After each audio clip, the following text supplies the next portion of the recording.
அனைவருக்கும் வணக்கம். TNPSC group 4 2025ஆம் ஆண்டுக்கு என்னென்ன கேள்வி எல்லாம் வரும், இந்த கேள்வி எல்லாம் வரும் அப்படின்னு சொல்லிட்டு நம்ம ஒரு சீரீஸ் பண்ணிட்டு இருக்கோம். நம்ம 2025 குரூப் 1ல எக்ஸாமுக்கு ஒரு நாள் முன்னாடி நம்ம சொன்ன எல்லாமே கிட்டத்தட்ட வந்து பாத்தீங்கன்னா ஒரு 40 கேள்விகள் வந்திருந்துச்சு. இது நான் சொல்லல, நீங்களே சொன்னதுதான், வீடியோ ப்ரூஃப் இருக்கு. ஸோ இப்போ அதே மாதிரி வந்து பாத்தீங்கன்னா இந்த தடவை குரூப் 4க்கு வந்து பாத்தீங்கன்னா காம்படிஷனும் ஜாஸ்தி, ஸோ அதனால எக்ஸ்பெக்டேஷனும் ஜாஸ்தி. ஸோ அதனால நம்ம வந்து ஒரு நாளைக்கு முன்னாடி கொடுக்காம ஒரு 10 நாளைக்கு முன்னாடியே வந்து பாத்தீங்கன்னா தொடர்ந்து நிறைய கொடுத்துக்கிட்டு இருக்கோம். ஸோ அதன் அடிப்படையில குரூப் 4க்கு வந்து பாத்தீங்கன்னா பழைய யூனிட் 8, அதாவது தமிழக வரலாறு இந்த மாதிரிலாம் இருக்கும். ஸோ அதுவும் வரலாறு, ஏன்ஷியன் மிடிவல், இந்த வரலாறு, இந்த இதுல இருந்து என்னென்ன கொஸ்டின்ஸ் எல்லாம் வரும் அப்படின்னு சொல்லிட்டு ஒரு தொகுப்பு இன்னைக்கு பார்க்க போறீங்க. ஸோ இதுக்கு முன்னாடி நம்ம வந்து இந்த கொஸ்டின்ஸ் எல்லாம் நம்ம பார்த்தாச்சு. இதுக்கு முன்னாடி லைவ்ல பாத்தீங்கன்னா இருக்கும், எல்லாமே லிங்க் நான் கீழே டிஸ்கிரிப்ஷன்ல கொடுத்துருக்கேன், நீங்க பாருங்க. ஸோ அதே மாதிரி ரிவிஷன் 1 இதுவும் வந்து பாத்தீங்கன்னா நம்ம பார்த்துட்டோம். ஸோ எல்லாமே பார்த்தாச்சு. கிட்டத்தட்ட வந்து பாத்தீங்கன்னா ஒரு 183 கொஸ்டின்ஸ் நம்ம பார்த்துருக்கோம். 183ல 2 தடவை வந்திருக்கும். 400 கேள்வி பக்கத்துல பார்த்துருக்கோம். ஏன்னா நீங்க தொடர்ந்து பார்த்துக்கிட்டு இருக்கக்கூடிய மாணவர்களுக்கு தெரியும். ஏற்கனவே வந்து பாத்தீங்கன்னா இங்க பாருங்க, 2வது இது நீங்க பாக்குறீங்க 173 கேள்விகள். அதனை தொடர்ந்து வந்து பாத்தீங்கன்னா ஒரு 183 கேள்விகள். ஸோ அப்ப 173 183ன்னு சொல்லும் போது 6, இதுவே 356 கேள்விகள் வந்துருச்சு. ஸோ இத்தனை கேள்விகள் வந்து பாத்தீங்கன்னா நம்ம பார்த்துருக்கோம். 356 14 15 356 கேள்விகள் நம்ம பார்த்துருக்கோம். ஸோ இப்போ அதனுடைய அடுத்த செட்டு வந்து பாத்தீங்கன்னா நம்ம தொடர்ந்து வந்து பாத்தீங்கன்னா ஒரு கிட்டத்தட்ட வந்து ஒரு 140 கேள்விகள் பக்கத்துல நம்ம பார்த்துருப்போம். ஸோ இப்போ 140 கேள்விகளுக்கு அடுத்து 133 136 கொஸ்டின்ஸ், ஓகேங்களா? ஸோ அது வரைக்கும் நம்ம பார்த்தோம். ஸோ அதனுடைய தொடர்ச்சி நம்ம பார்க்க போறோம். இதனை தொடர்ந்து வந்து பாத்தீங்கன்னா 3வதும் இருக்கு. ஸோ பார்க்க முடியுமான்னு தெரியல. இதனுடைய பிடிஎஃப் எல்லாமே நான் கொடுத்துட்டேன். 3வதும் இருக்கு. பிடிஎஃப் ஆல்ரெடி வந்து பாத்தீங்கன்னா நம்ம டெலிகிராம்ல நம்ம சென்ட் பண்ணியாச்சு. ஸோ இதனுடைய வீடியோவுக்கான ஆன்சர் எல்லாமே நான் கீழே லிங்க் கொடுத்துருக்கேன், அந்த லிங்க்ல போய் பாருங்க. நீங்க இது வரைக்கும் படிக்கலனாலும் பரவாயில்ல, இதை மட்டும் பார்த்துட்டு போங்க. ஆல்மோஸ்ட் நிறைய கேள்விகள் வர்றதுக்கு வாய்ப்பு இருக்குன்னா மிஸ் பண்ணிடாதீங்க. சரி, இப்போ ஃபர்ஸ்ட் கொஸ்டின், ஒயிலாட்டம் என்ற பாரம்பரிய கலை எந்த மாநிலத்துடன் தொடர்புடையது? இந்த கேள்வி எல்லாருக்கும் ஈஸியா இருக்கும். ரொம்ப ஈஸியான கொஸ்டின் ஆச்சே அப்படின்னு சொல்லி நினைப்பீங்க.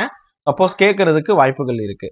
ஸோ ஆன்சர் வந்து பாத்தீங்கன்னா தமிழ்நாடு, எல்லாருக்குமே தெரிஞ்சதுதான். நம்ம தமிழ்நாட்டில் இருக்கோம், அதனால தெரியும். சரி, அடுத்த கேள்வி, ரத்னாவளி இது யார் எழுதினது? இந்த நாடகத்தை இயற்றியவர் யார்? ஹர்ஷர்.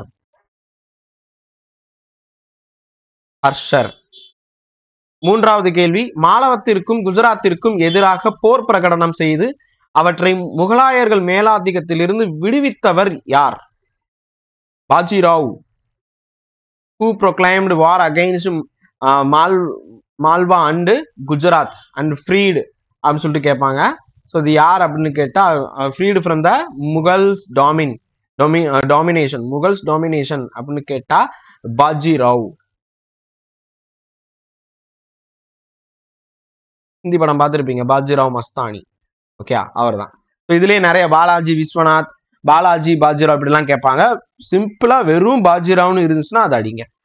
அடுத்த கேள்வி வந்து பாத்தீங்கன்னா, சிவாஜியின் ராணுவ நடவடிக்கையால் சினங்கொண்ட சுல்தான் சிவாஜியின் தந்தையை சிறை வைத்தார். நல்லா கவனிங்க, சிவாஜி செஞ்ச விஷயத்தினால அவருடைய அப்பாவை வந்து பாத்தீங்கன்னா சிறை வைத்தது யார் அப்படிங்கிறது தான் கொஸ்டின். பிஜப்பூர் அரசர் தான் வந்து பாத்தீங்கன்னா இந்த நடவடிக்கையில ஈடுபட்டிருப்பாரு. பிஜப்பூர் அரசர். சரி, இப்ப ஜஹாங்கீர், இவ முகலாய பேரரசர்ல ஜஹாங்கீர் வருவாரு. ஸோ ஜஹாங்கீர் பாத்தீங்கன்னா பிரிட்டிஷுக்கு உள்ள விட்டதே யாருன்னு கேட்டா ஜஹாங்கீர் தான். ஸோ அப்ப இந்த ஜஹாங்கீர்னா என்ன அர்த்தம் அப்படின்னு கேட்டா, உலகத்தை கைப்பற்றியவர்னு அர்த்தம். ஆனா அவர்கிட்ட இருந்து பிரிட்டிஷ் கைப்பற்றிட்டாங்க, ஓகேங்களா? உலகத்தை ஆள்பவர், கான்கரர்னு சொல்லுவாங்க, ஓகேங்களா? ஸோ அப்ப கைப்பற்றியவர் தான் வரும். கைப்பற்றியவர்.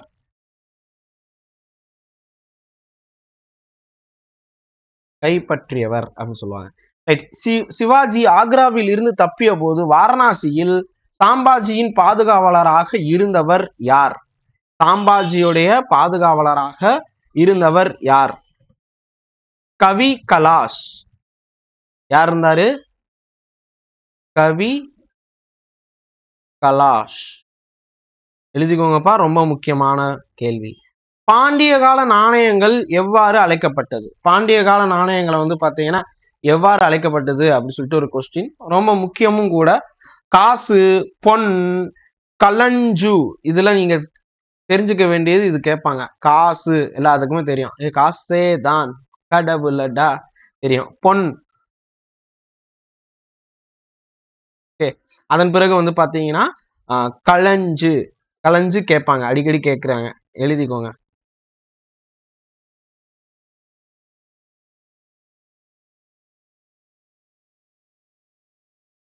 கலஞ்சு. ஓகேங்களா? அடுத்த கேள்வி பாருங்க, 8வது கேள்வி. Who laid foundation stone of Tughlaq dynasty? Tughlaq அரசம்ச ஆட்சியை அடிக்கல் நாட்டியவர் யார்? இவர் தான் வந்து ஸ்டார்ட் பண்ணதே அப்படின்னு சொல்லிட்டு கேட்பாங்க. துக்ளக்குடைய ஆட்சியை அடிக்கல் நாட்டியது யார்? அவர் பேரும் துக்ளக் தானே வரணும். ஸோ ஃபெராசா துக்ளக், முகமது பின் துக்ளக், இந்த மாதிரி கொடுத்துருப்பாங்க. கியாசுதீன் துக்ளக்.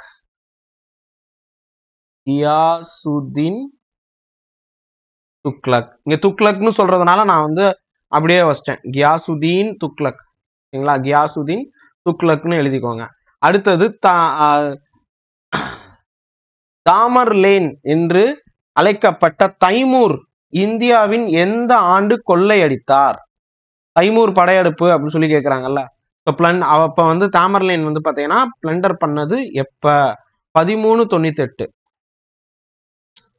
இந்தியாவுக்கு வந்தது எல்லாருமே இந்த ரவுண்டா வரமாட்டாங்க, அதுக்கு 2 வருஷம் முன்னாடி தான் வருவாங்க. இப்ப தைமூர் வந்து 1400க்கு 2 வருஷம் முன்னாடி வந்தாரா? 1500க்கு 2 வருஷம் முன்னாடி வந்தவங்க தான் ஐரோப்பியர்கள். பிரிட்டிஷ் வந்து 1600க்கு 2 வருஷம் முன்னாடி வந்திருப்பாங்க. இதெல்லாமே ஒரு ஒரு ஒற்றுமை.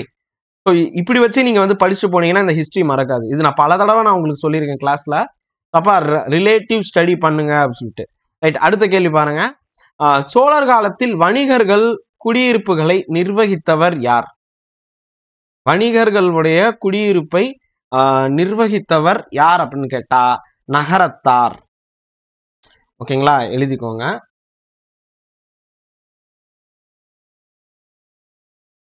நகரத்தார். அமுக்த மல்யாத்தா, இது ஒரு முக்கியமான நூல். இது எழுதுனது யார் அப்படின்னு கேட்டா கிருஷ்ணதேவராயா.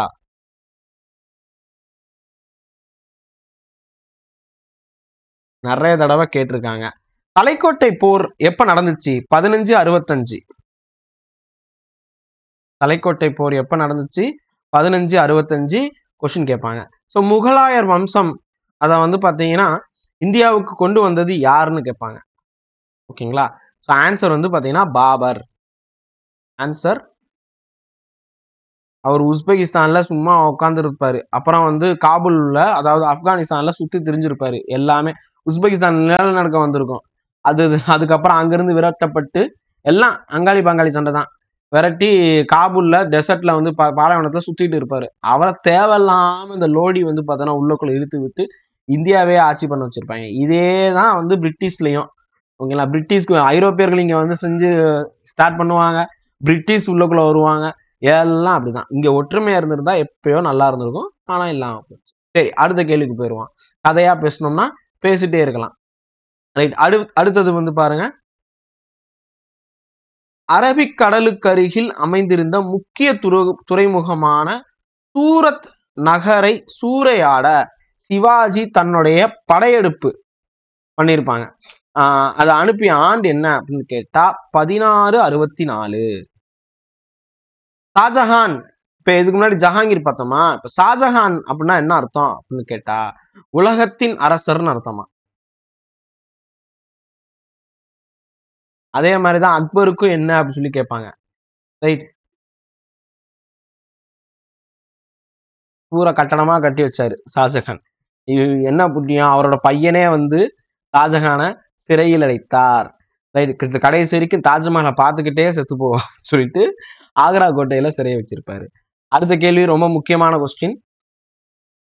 சிவாஜி இரண்டாவது முறையாக சூரத் நகரை கொள்ளையடித்த ஆண்டு.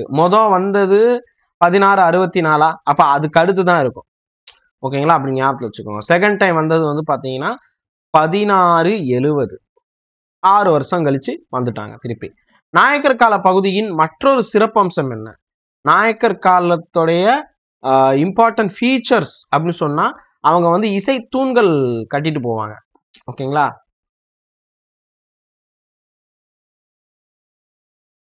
மியூசிக்கல் பில்லர்ஸ் வந்து பாத்தீங்கன்னா நிறைய வைப்பாங்க நாயக்கர் பீரியட்ல. சரி, அடுத்தது வந்து இரண்டாம் பாண்டிய பேரரசின் புகழ்பெற்ற அரசர் யார்? இரண்டாம் பாண்டிய பேரரசுல புகழ்பெற்ற அரசர், famous king of second Pandya kingdom யாருன்னு கேக்குறாங்க. சடையவர்மன் சுந்தர பாண்டியன். எழுதிக்கோங்க.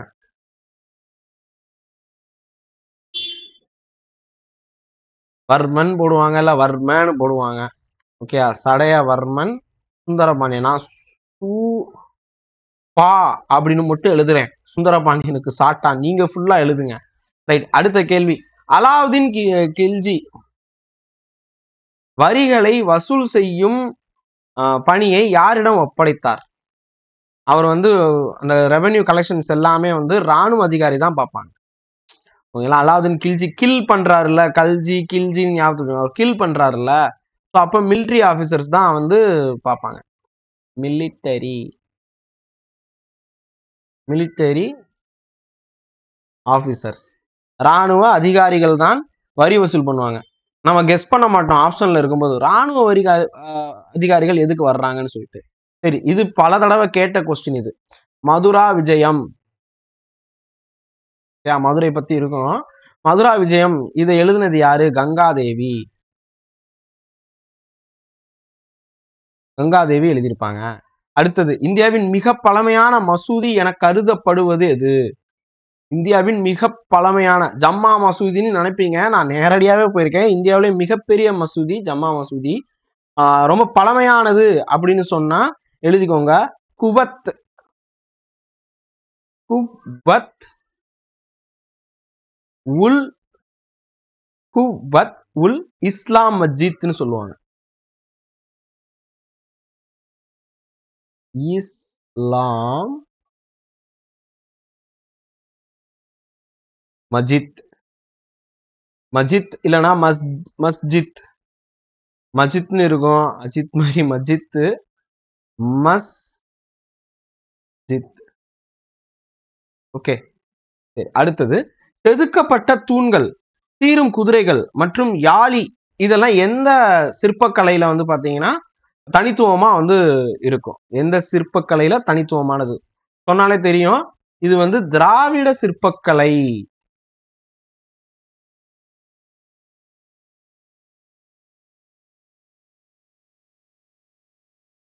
தீக்கலைனா சிற்பக்கலை. சரிங்களா? ஸோ திராவிட ஸ்டைல்ல வந்து பார்த்தீங்கன்னா ரொம்ப முக்கியமானது இதெல்லாம். இப்பயே நீங்க கோயில்ல போய் பாருங்க, இதெல்லாமே இருக்கும். ஸோ ஆப்ஷன் இல்லாம நம்ம கொடுத்துருக்கோம். ஏன் ஆப்ஷன் இல்லை, என்ன எதுக்கு அப்படின்னு புதுசா இருக்கக்கூடிய ஸ்டூடெண்ட்ஸ் கேட்காதீங்க. இது நம்ம பல தடவை நம்ம வந்து சொல்லியாச்சு. இங்க பாருங்க, நோ ஆப்ஷன் அப்படின்னு சொல்லிட்டு சொல்லியாச்சு. ஸோ ஆப்ஷனே இல்லாம நம்ம வந்து அடிக்கிறோம், அவ்வளவுதான். ஸோ ஆப்ஷனோட கொடுத்தா நீங்க ஈஸியாவே கெஸ் பண்ணிடுவீங்க. ஸோ அதனாலதான் இப்படி நம்ம கொடுத்துருக்கோம். சரி, வெள்ளி நாணயம் ருபியா முதலில் வெளியிட்டவர் யார்? சூரி, ஷெர்ஷா சூரி. ஓகேங்களா? ஷெர்ஷா சூரி. ரோடும் அவர் தான் முத போட்டிருப்பாரு. அக்பர்னு சொல்லுவீங்க நீங்க. ஸ்கூல் புக்ல ஜிடிஆர் கிராண்ட் ட்ரங்க் ரோடெல்லாம் போய் பாருங்க. ஸ்கூல் புக்ல பாக்ஸ்ல வந்து பார்த்தனா கொடுத்துருப்பாங்க. சார் சூரி. சரி, சந்தேரி தலைவருக்கு எதிராக போரில் பாபர் வெற்றி பெற்ற ஆண்டு என்ன? சந்தேரி வார் அப்படின்னு சொல்லுவாங்க. ஸோ அந்த சந்தேரியில வந்து ஜெயிச்சது எப்ப அப்படின்னு கேட்டா 1528. சரி, பாண்டியர் காலத்து சிவன் கோயில்களின் லிங்கங்கள் எப்பாறையிலிருந்து செதுக்கப்பட்டது? எந்த பாறைன்னு கேக்குறாங்க. அது தீப்பாறை. நெற்றிக்கண்ல இருந்து தீ வரும்ல, அப்படி ஞாபகம் வச்சுக்கோங்க. தீப்பாறை. தீப்பாறையில இருந்து தான் செதுக்கப்பட்டிருக்கு. இங்கிலீஷ்ல இக்னீஷியஸ் ராக்னு சொல்லுவாங்க.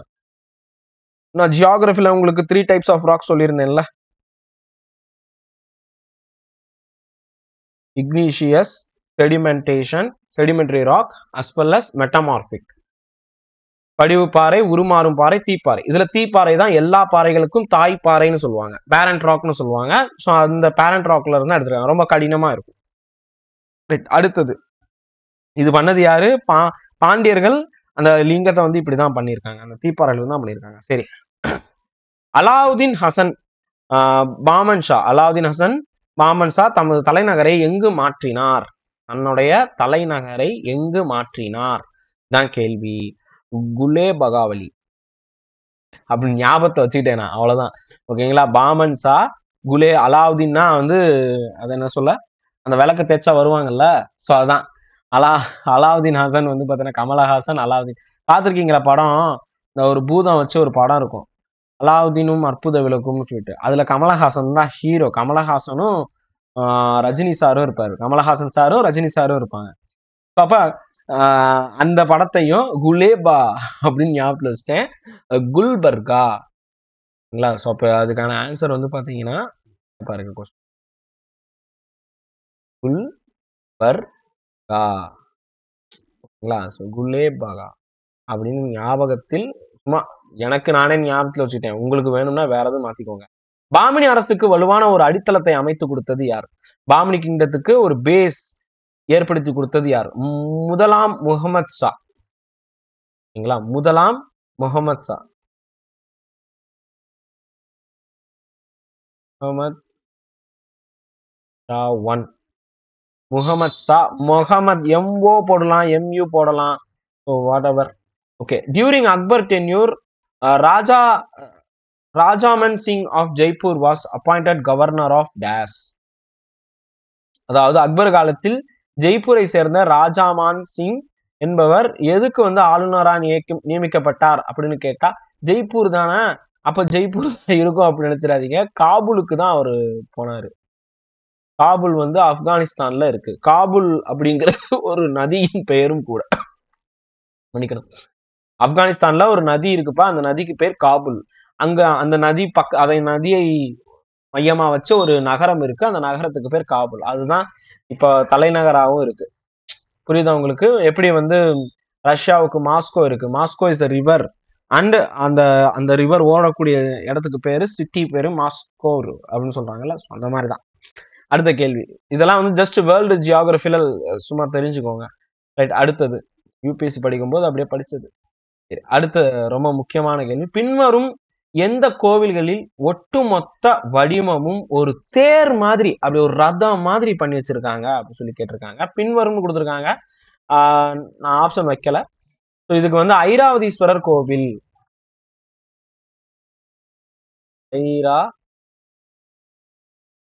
ஐராவதீஸ்வரர் கோவில். ஏழை முஸ்லிம்களுக்கு உதவுவதற்காக அறக்கட்டளைகளை நிறுவியவர் யார்? பெரோசா துக்ளக்.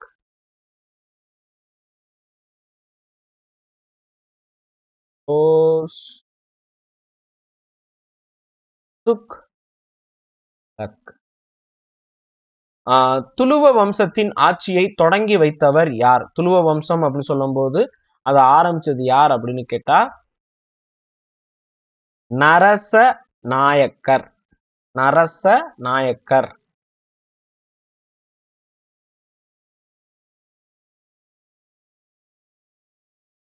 குட்டி கண்ணம்மா தான் ஓடுது எல்லா வீட்லயும், எங்க வீட்லயும். அடுத்தது, குக்புதீன் Aibak left the conquest of East Ganga plain, that is Bihar and Bengal, to care of dash. To care of dash.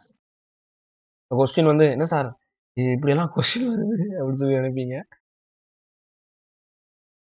இதுக்கான ஆன்சர் வந்து பாத்தீங்கன்னா பக்தியார் கில்ஜி. கீழே கங்கை சமவெளிகள் கைப்பற்றும் பொறுப்பை குக்புதீன் ஐபக் வந்து யார்கிட்ட கொடுத்தாரு அப்படின்னு கேட்டா, பக்தியார் கில்ஜி.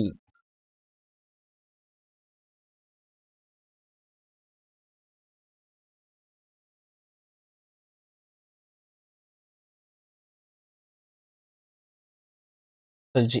ஓகே, சரி. அடுத்தது who hailed Pandya kingdom as rich and most splendid province in the world? உலகத்திலேயே வந்து பாத்தீங்கன்னா மிக பெரும் செல்வம் செழிப்போட இருக்கக்கூடிய ஒரு அற்புதமா காணப்படும் பகுதி அப்படின்னு சொல்லிட்டு பாண்டிய அரசரை வந்து பாண்டியர் பகுதியை வந்து புகழ் சூட்டியவர் யார்? புகழாரம் சூட்டியவர் யாருன்னா மார்கோ போலோ.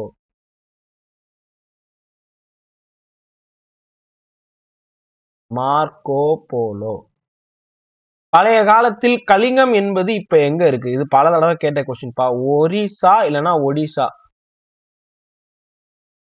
புக்ல வந்து ஒரிசான்னு தான் கொடுத்திருக்கு. பட் அத பேரும் மாத்திட்டாங்க, ஒடிஷான்னு மாத்திட்டாங்க.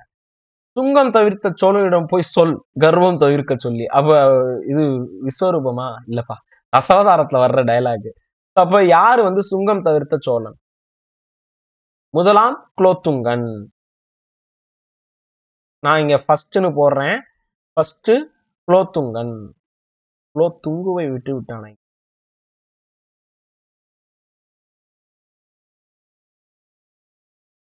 குலோத்துங்கன். ரைட். அடுத்தது Raja Todarmal served as minister of revenue under டேஸ். ராஜா தோடர்மால்னு சொன்னாலே நீங்க இந்த ஜலாலுதீன் அக்பர் திரைப்படம் பார்த்தீங்கனாலே தெரிஞ்சிருக்கும். அப்ப கூடவே சுத்தி இருப்பாரு, ஒரு ஹிந்து இருப்பாரு. நீங்களும் ஜிஸ்யா வரியை கட்டுறீங்களா அப்படின்னு சொல்லும்போது ஆம் அரசே அப்படின்னு சொல்லிட்டு, இதை ஏன் என்னிடம் கூறவே இல்லை அப்படின்னு சொல்லிட்டு ஹிருத்திக் ரோஷன் வந்து பாத்தீங்கன்னா சொல்லுவாரு. ஸோ அப்ப இனிமே இருந்து நான் ஜிஸ்யா வரியை நீக்கம் செய்கிறேன் அப்படின்னு சொல்லியிருப்பாரு. படம் பார்த்துருந்தா தெரிஞ்சிருக்கும். பட் இல்லைன்னா பரவாயில்ல, எக்ஸாம் முடிச்சதுக்கு அப்புறம் போய் பாருங்க. பல வரலாறு வந்து விஷயத்தாலும் தெரிஞ்சுக்க முடியும். ரைட். சிவாஜி மராத்தியர் தலைவர் சந்திரராவ் மோர். மோர்னா வந்து okay, so it's a caste name என்பவரிடமிருந்து ஜாவாலியை எந்த ஆண்டு கைப்பற்றினார்? ஜாவாலிங்கிற ஒரு இடத்தை எப்ப கைப்பற்றினார் அப்படின்னு சொல்லி கேட்டிருக்காங்க. 1656.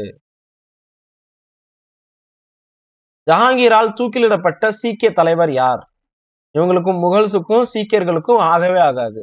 ஸோ யாரை வந்து பார்த்தோன்னா தூக்கில போட்டிருப்பாங்கன்னா குரு அர்ஜுன் சிங்.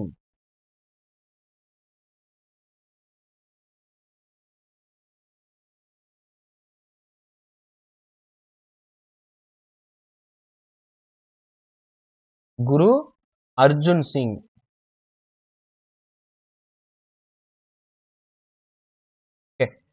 அடுத்தது அடுத்த கேள்வி பாருங்க. வாள் வலிமையின் மூலம் பெறப்படும் ஆதாயங்களை காட்டிலும் அன்பின் மூலம் பெறப்படும் ஆதாயங்களுக்கு ஆயுள் அதிகம். இது சொன்னது யார் அப்படின்னு கேட்டா அக்பர். அதை எதை தெரியுமா சொல்றாரு? மேரேஜ் அலையன்ஸ் பத்தி தான் பேசுறாரு. இவர் நிறைய ஒய்ஃபை கட்டியிருப்பாருப்பா. சரிங்களா? ஸோ அப்ப போர் மூலியமா போறதை விட மேரேஜ் பண்ணி அந்த இடத்தெல்லாம் வந்து பாத்தீங்கன்னா அவர் அவர் பக்கம் சேர்த்து இப்படிதான் அம்பி நிறைய இடத்த வந்து சேர்த்துக்கிட்டாரு. நான் அந்நியன் அம்பிய சொல்லல, அம்பின்னு ஒரு ஊரு பேரு. அந்த அதெல்லாம் வந்து பாத்தீங்கன்னா சேர்த்திருப்பாரு. இப்படி பலது இருக்கு. சரி, ரைட். அடுத்த கேள்வி பாருங்க. ஐராவதீஸ்வரம் கோயிலை கட்டியவர் யார்? நம்ம பார்த்தோம் அப்படி தேர் மாதிரி பண்ணியிருப்பாங்கன்னு சொல்லிட்டு, அதை கட்டினது யாருன்னா இரண்டாம் ராஜராஜ சோழன். இரண்டாம் ராஜராஜ சோழன் தான். ஓகேங்களா? இரண்டாம் ராஜராஜ சோழன்.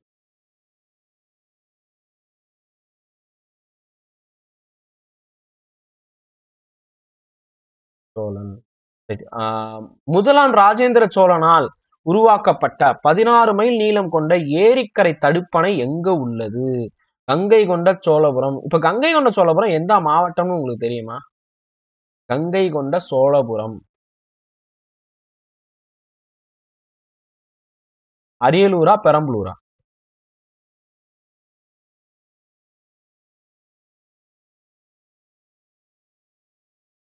Sorry sorry,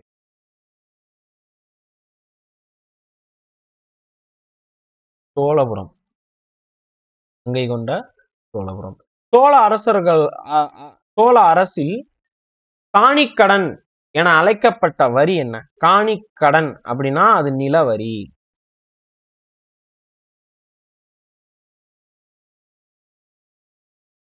நிலவரி. காணிக்கடன்னா நிலவரின்னு சொல்லுவாங்க. தைமூர் தான் கைப்பற்றிய பகுதிகளுக்கு யாரை ஆளுநராக நியமித்தார்? தைமூர் வந்து கிசார் கான் ஒருத்தர் இருப்பாரு, அவரை தான் நியமிச்சிருப்பாரு. கிசர் கான் ஆர் கிசார் கான். சிந்துவெளி நாகரிகத்தின் ஹரப்பா பயன்பாட்டில் நடனமாடும் அந்த பெண் உருவ சிலை, டான்சிங் கேர்ள்னு சொல்லுவாங்கல்ல, அது வந்து எந்த உலோகத்துல இருந்துச்சு அப்படின்னு சொல்லி கேட்பாங்க. அது வந்து வெண்கலத்துல இருந்துச்சு. பிரான்ஸ், வெண்கலம்.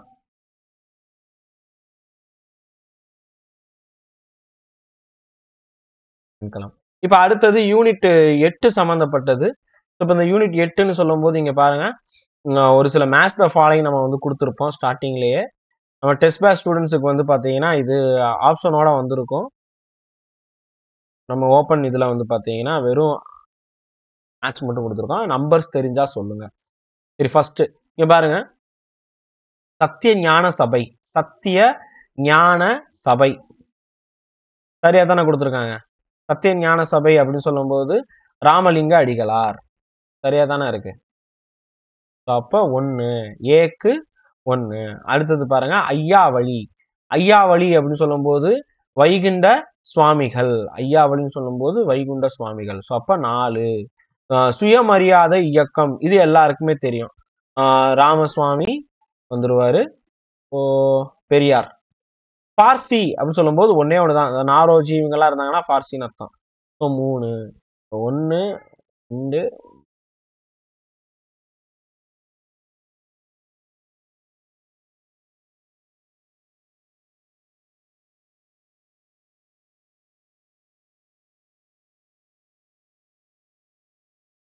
ஓகே, 1 2 3 4 கரெக்டா இருக்கா? 1 4 2 3. சரி, அடுத்தது எந்த வருடம் ராமசாமி ஈரோடு நகராட்சியின் தலைவராக இருந்தார்? எந்த வருஷம் இருந்தாரு? 1917. இந்த 17ங்கிற நம்பர் எல்லாம் ரொம்ப லக்கான நம்பர் அவருக்கு. அவருக்கு நம்பிக்கை இல்ல அதுல, பட் சொல்லுவாங்க. மதுரை காஞ்சி. சங்க நூல்கள்ல மதுரை காஞ்சி என்னும் நூலை எழுதியவர் யார்? மாங்குடி. மதுரை காஞ்சியை வந்து எழுதினது யார் அப்படின்னா மாங்குடி மருதனார். மாங்குடி மருதனார். திருச்செங்கோடு ஆசிரமத்தை நிறுவியவர் யார்? இதனால ஒரு பெரிய பிரச்சனை எல்லாம் ஆச்சு. எப்படி சேரன் மாதேவியோ அதே மாதிரிதான். திருச்செங்கோடு ஆசிரமத்தை நிறுவியது யாருன்னா ராஜாஜி. ராஜாஜி. அடுத்தது அகத்தியரோடு முதல் 2 தமிழ் சங்கங்கள் தொடர்பை பற்றி கூறும் சான்றுகள் என்ன? அகத்தியர் இருந்தாரு, அவர் ஒரு சித்தர் அப்படிலாம் சொல்லிட்டு இருக்கிறாங்க.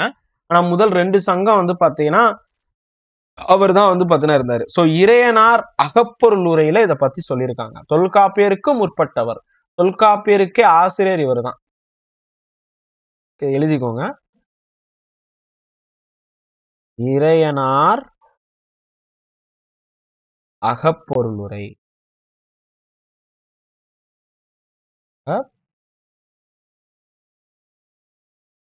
பொருள் உரை. அடுத்தது சென்னையில் உள்ள கலாசேஸ்திரா கலைப்பள்ளி துவங்கியவர் யார்? கலாசேஸ்திரா அப்படின்னு சொல்லும் போது ருக்மணி தேவி அருண்டேல் இவரை தான் வந்து ஆரம்பிச்சிருப்பாரு. இப்ப கலாசேத்ரா அப்படின்னு சொல்லும் போது ரொம்ப பெரிய ஒரு ஸ்கூல் மாதிரி இருக்கு. இப்ப சின்னதா ஆரம்பிக்கப்பட்டதுதான், எல்லா விஷயமுமே சின்னதா தான் ஆரம்பிச்சிருக்கு. ருக்மணி தேவி அருண்டேல். சரி, அடுத்தது மாமல்லன் என்று அழைக்கப்பட்ட பல்லவ மன்னன் யார்? முதலாம் நரசிம்மவர்மன். முதலாம் நலன் அப்படி நான் சொல்லவாவது அப்படியே மைண்டுக்குள்ள அப்படியே உள்ளுக்குள்ள போயிட்டோம். முதலாம் நரசிம்மவர்மன். எழுத மாட்டேங்குது.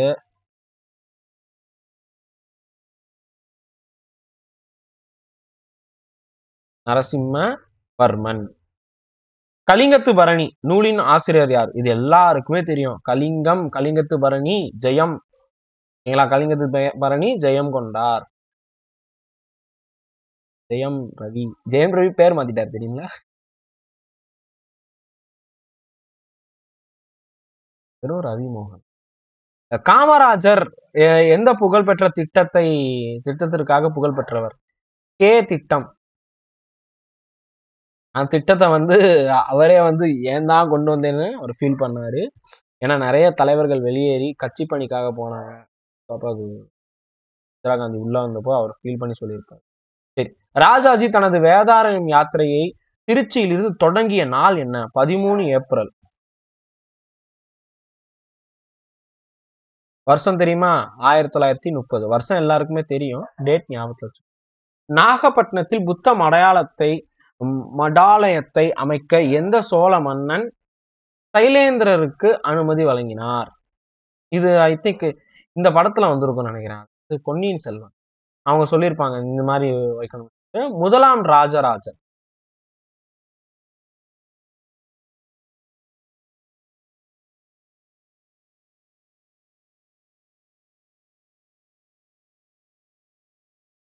ராஜராஜன் எவ்வளவு பெருசா முதலாம் ராஜராஜன். ஓகேங்களா?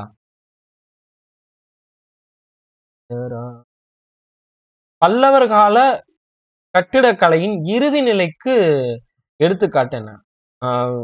வைகுண்ட பெருமாள் ஆலயம். வைகுந்த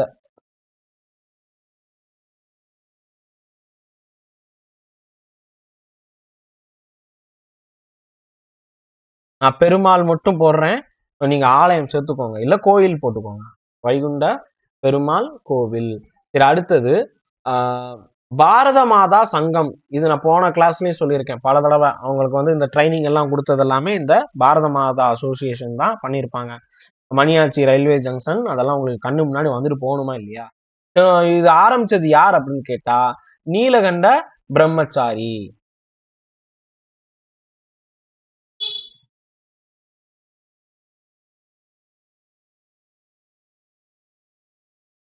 நீலகண்ட பிரம்மச்சாரி. சரி, 1908ஆம் ஆண்டு பாரதியார் சென்னையில் மாபெரும் பொதுக்கூட்டத்தை கூட்டி கொண்டாடினார். எதுக்காக? சென்னையில வந்து பாத்தீங்கன்னா அந்த மாதிரி பண்ணிருப்பாரு. 1908ஆம் ஆண்டு பாரதியார் சென்னையில் மாபெரும் பொதுக்கூட்டத்தை கூட்டி என்ன கொண்டாடினார்? சுயராஜ்யம், ஸ்வராஜ் டே, சுயராஜ்ய நாள்.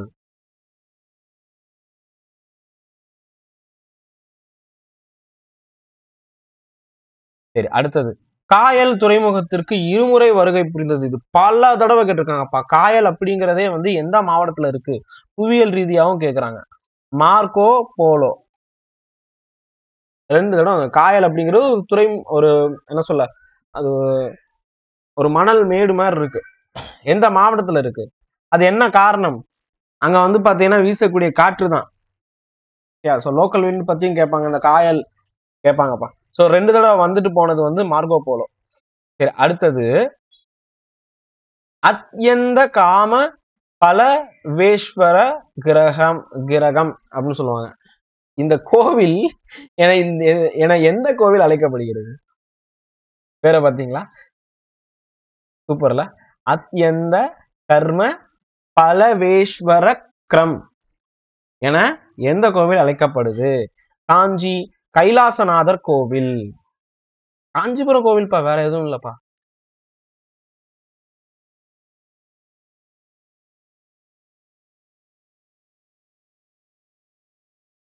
காஞ்சி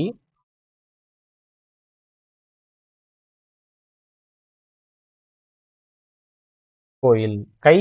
கைலாசநாதர் கோவில்னு அர்த்தம். ஓகேங்களா? சரி, அடுத்தது திருநெல்வேலியில் நடைபெற்ற கழகத்திற்கு வஉசிக்கு உதவியாக இருந்தவர் யார்? யாரா இருப்பாங்க? சிவா தான் இருப்பாரு.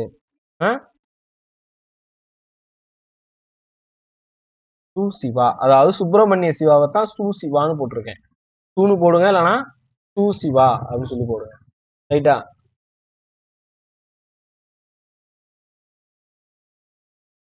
சிவா, சுப்பிரமணிய சிவா.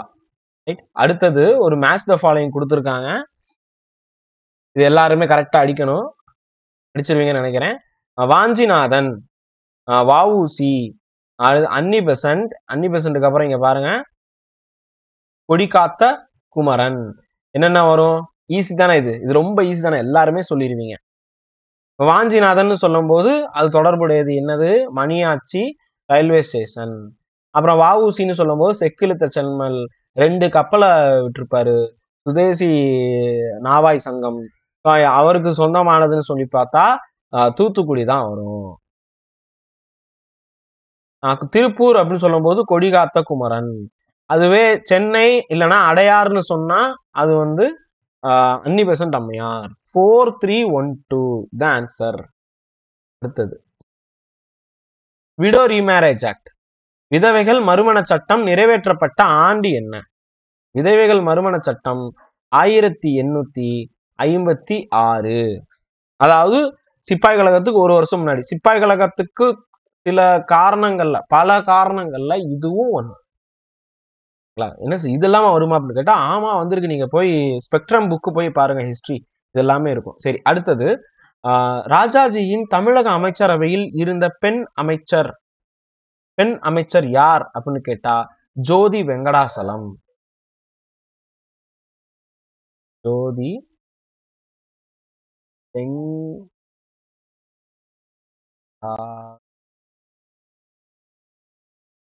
சரி, இதுக்கு அடுத்து வந்து இன்னொரு 170 கொஸ்டின்ஸ் இருக்கு. இங்க இருந்து பாருங்க. அகைன் வந்து பாத்தீங்கன்னா உங்களுக்கு ஃபுல்லா வரும் கொஸ்டின்ஸ். ஒரு 1ல இருந்து பாருங்க அப்படியே ஒரு லிஸ்ட் வந்து ஒரு 174 கேள்விகள் நம்ம இங்கேயே நம்ம வந்து கொடுத்துருக்கோம்.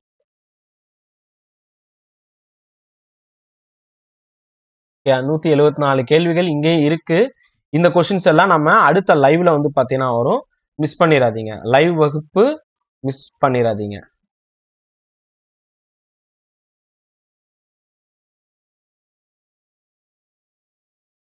லைவ் வகுப்பில்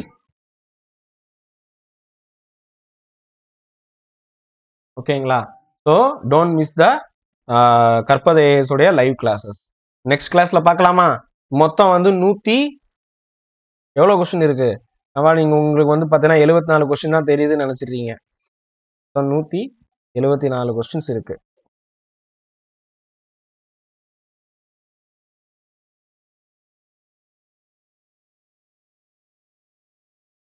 ஓகே, ஸோ 174 கொஸ்டின்ஸ் இருக்குப்பா.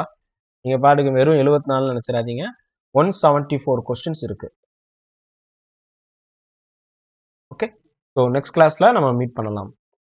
இந்த பிடிஎஃப்லயே நீங்க போய் பாருங்க. 174 கொஸ்டின்ஸ் இருக்கும். அதுக்கு அதனை தொடர்ந்து வந்து பாத்தீங்கன்னா உங்களுக்கு நிறைய கொஸ்டின்ஸ் வந்து பாத்தீங்கன்னா நம்ம வச்சிருக்கோம். எக்கனாமிக்ஸ் கிளாஸ் இந்த மாதிரி நிறைய வந்து கொஸ்டின்ஸ் இருக்கு.